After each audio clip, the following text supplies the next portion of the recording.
Hello friends, అందరికీ నమస్కారం. మనకు టిఫిన్స్ లేదా భోజనంలో ఏదో ఒక చట్నీ గాని పచ్చడి గాని లేనిదే భోజనం పూర్తి కాదు కదా.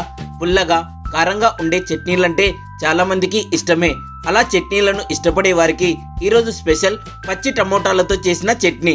ఇడ్లీ, దోశ, వేడి అన్నంలోకి ఎంతో రుచిగా ఉండే ఈ చట్నీని చాలా సింపుల్గా ఎలా చేయాలో చూద్దామా?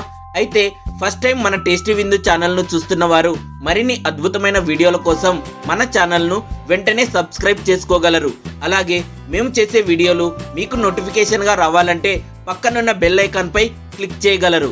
మామూలుగా ఎర్రగా పండిన టమోటాలు లేదా కాస్త దూరగా పండిన టమోటాలతో టమోటా చట్నీ ఎక్కువగా చేస్తూ ఉంటారు. ఈ చట్నీ చాలా మందికి ఇష్టం కూడా.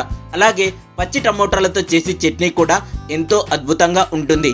ఈ చట్నీ చేసుకోవడానికి ఒక అరకిలో పచ్చి టమోటాలు, అరకప్పు పల్లీలు, 10 పచ్చిమిర్చి, కారం ఎక్కువగా ఉన్నవి అయితే కొన్ని తగ్గించుకొని తీసుకోవాలి. 1/2 స్పూన్ పసుపు, 1/2 స్పూన్ జీలకర్ర, కొద్దిగా చింతపండు, కొద్దిగా కొత్తిమీర, 15 వెల్లుల్లి రెబ్బలు. ముందుగా ఒక గిన్నెలో నీళ్లు తీసుకొని టమోటాలను ఇందులో వేసి 2 సార్లు శుభ్రంగా కడిగి పక్కన పెట్టుకోవాలి. అలాగే పచ్చిమిర్చిని కూడా నీటితో శుభ్రంగా కడిగి పక్కన పెట్టుకోవాలి. టమోటాలను చిన్న ముక్కలుగా కట్ చేసుకొని వీటిని ప్లేట్లో పెట్టుకోవాలి. పచ్చిమిర్చిని సగానికి కట్ చేసుకొని పక్కన పెట్టుకోవాలి. పచ్చి టమోటాలతో చేసిన చట్నీని ఇంతకు ముందు మీరెప్పుడైనా ట్రై చేసి ఉంటే కామెంట్ చేయండి ఫ్రెండ్స్.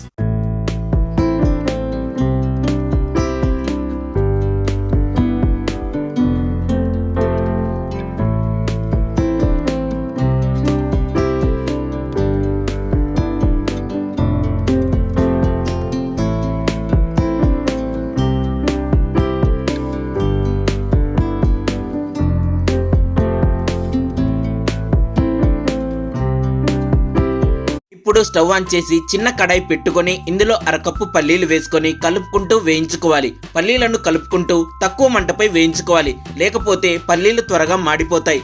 పల్లీలు వేగిన తర్వాత స్టవ్ ఆఫ్ చేసుకొని వీటిని ఒక ప్లేట్లో వేసుకొని చల్లారనివ్వాలి. ఇప్పుడు కడాయిలో 3 స్పూన్ల నూనె వేసి నూనె వేడెక్కిన తర్వాత కట్ చేసుకున్న పచ్చిమిర్చిని వేసుకొని కలుపుకోవాలి. పచ్చిమిర్చి వేగుతుండగా ఇందులో 1/2 స్పూన్ జీలకర్ర వేసి కలుపుకోవాలి.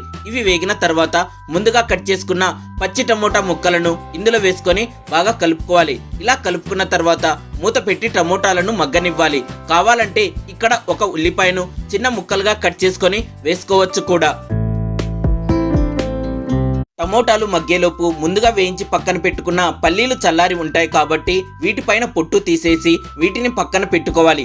పల్లీల పొట్టు మేము ఈ విధంగా తీస్తాము. మీకు ఈ టిప్పు నచ్చితే కామెంట్ చేయండి ఫ్రెండ్స్. ఇప్పుడు స్టవ్ పై మగ్గుతున్న టమోటాలను మధ్య మధ్యలో మూత తీసి కలుపుకుంటూ ఉండాలి. ఇలా చేయడం వలన టమోటాలు 2 వైపులా బాగా మగ్గుతాయి. టమోటాలు, పచ్చిమిర్చి అన్ని మగ్గిన తర్వాత ఇందులోకి 1/2 స్పూన్ పసుపు, కొద్దిగా చింతపండు, శుభ్రంగా కడిగిన కొద్దిగా కొత్తిమీర, 8 వెల్లుల్లి రెబ్బలు వేసుకొని కలుపుకోవాలి. కొత్తిమీర వేసుకుంటే రుచి బాగుంటుంది.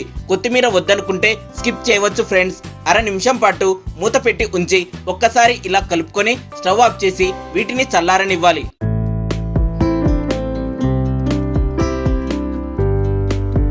ఇప్పుడు మిక్సీ గిన్నెలో వేయించిన పల్లీలు, రుచికి తగ్గ ఉప్పు వేసుకొని మెత్తగా గ్రైండ్ చేసుకోవాలి. తర్వాత ఇందులోకి చల్లారిన టమోటా మిశ్రమాన్ని వేసుకొని గ్రైండ్ చేసుకొని పక్కన పెట్టుకోవాలి.